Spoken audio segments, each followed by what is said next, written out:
Chapter 15. Navigating Real Estate Realizations. Let me take you back to that April. It was getting close to the end of the month, and I still hadn't seen his savings account. I'd seen the checking account and the Chase savings, but not the one that really mattered. He thought it was time to start house hunting again because my lease was ending in August, and I'd made it clear that I was leaving when it did. I had my sights set on Cobb County. He was all about moving forward with finding a place, but I wasn't feeling it. Then he found this realtor, a woman named Amber. She was different from the last one, Scott. We told her our budget, and she started showing us some houses. There weren't as many options this time. One of the houses really caught my eye. It was stunning. I was ready to make an offer on the spot, but he was talking about making an all-cash offer again. Amber was smart, though. She said we needed to take things step by step. First, get pre-approved. Then we could talk about cash offers. But he hesitated. He said he could get whatever documents we needed, but didn't want to show proof of funds unless they accepted the offer. Amber wasn't having it. She insisted we needed the paperwork up front. He didn't budge. I remember one morning, I got a call from Amber while I was on my way to work. She sounded concerned. She wanted to know why he hadn't submitted the paperwork yet. I could tell she sensed something wasn't right, even though I didn't fully understand at the time. Turns out, the paperwork I had from Chase was outdated by a year. That was the problem. But by then, I was starting to realize there might be more going on than I knew. Amber, with her insistence on doing things by the book, had unwittingly highlighted that something was amiss. So, things were feeling pretty bleak at that moment. She, my realtor, explained to me what needed to happen. She just needed him to send an email or take a picture. She wanted to make sure he could back up his offer. I understood her concern. She outlined what needed to be done, and I admitted I was confused. I promised to figure it out, but suggested we pause everything for now. Let's hold off on house hunting and getting pre-approval letters until I sort things out. She agreed quietly. I could tell she thought it was a wise decision. She encouraged me to do my research and assured me she'd help, whether we bought with him or on my own. It felt like she was hinting that something wasn't right, and I needed to pay attention. She'd work with us if we got things together, but for now, I needed to do my homework. That conversation happened at the Quick Trip on Upper Riverdale Road. After hanging up, we never worked with that realtor again, or looked at houses. I don't remember much after that day. When I got home, I told him I didn't want a house hunt anymore. Renting seemed like a better idea for now. I suggested we rent in Cobb County for a year, maybe longer if we saved more. I was trying to save face.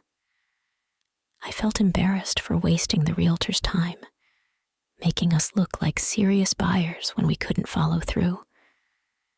I didn't want to admit we weren't financially ready for a $650,000 house. I suggested renting for another year to save face with him and the realtor. Now, it's time to get serious. We weren't searching for houses anymore. No realtor involved either. It was late April when I made up my mind about finding a new job. The reason might seem small, but it bothered me. I felt frustrated relying on him for the car payment. I wanted a job where I could manage everything on my own, even the car expenses, where I could earn more. When I told him about my decision, he just chuckled, saying I wouldn't leave Georgia State Patrol. He joked that I cared more about my job than him. It stung. So I started my job hunt earnestly, applying everywhere I could. Then I got a call from my current job. That's how I landed my current gig. They sent me a lengthy background check form, asking for details about my spouse. When I showed it to him, I asked for his social security number. He hesitated, but eventually gave it to me. After submitting the form, I revisited it one day to ensure I hadn't missed anything. Everything seemed fine until I noticed something odd about his social security number. It didn't match what I remembered from our marriage license. So, as I mentioned before, I decided to check his social security number from the marriage license. Nothing returned to me. I began to doubt if I had noted it incorrectly. Essentially, what happened was that the initial 3 digits didn't match between the background packet and the marriage license. If you're not aware, here's a little fact. The first 3 digits of your social security number are mostly determined by the state where you were born, the state that issued your birth certificate. So, he was born in Pennsylvania. Thus, his social security number should start with numbers associated with Pennsylvania. Pennsylvania. Oh no. They probably had around 5 or 6 different sets of 3-digit numbers that your social security number could start with. So, the social security number on the marriage license, for instance, might have been 1, 2, 3. But what was on the background check was 4, 5, 6. Both of those 3-digit prefixes are assigned through the state of Pennsylvania. Let me explain with an example to make it clearer. When I saw his social security number on my background check, I immediately realized it was different from what I saw on the marriage license. And when I compared it, because I had found a copy of the marriage license we submitted, because I had filled it out on the computer, sure enough, the first 3 numbers were different. The rest of the numbers were the same. So, one of 2 things. Either when I ran his background check, I did indeed input the wrong number, or the number on the marriage certificate, or the background packet, is incorrect. So, I decided to take a chance and use the social security number from the background packet. Again, this is the background packet that I had to fill out to apply for my current job. I was trying to get a new job. All right, so I used that social security number and ran a background check on it. What came back on this particular background check were all the addresses that the social security number had been linked to. So, all of the addresses were in Georgia, Rhode Island, and Pennsylvania. What I did not see was California. I found something odd. It made me wonder if there might be some missing details in his story. I mean, he clearly mentioned attending San Diego State University. It was right there on his resume, and even on his social media profiles. So, naturally, I figured I might need to dig deeper with another background check. During this time, he had injured his leg at work. I remember mentioning it before. It seemed like his mobility was getting worse as days passed.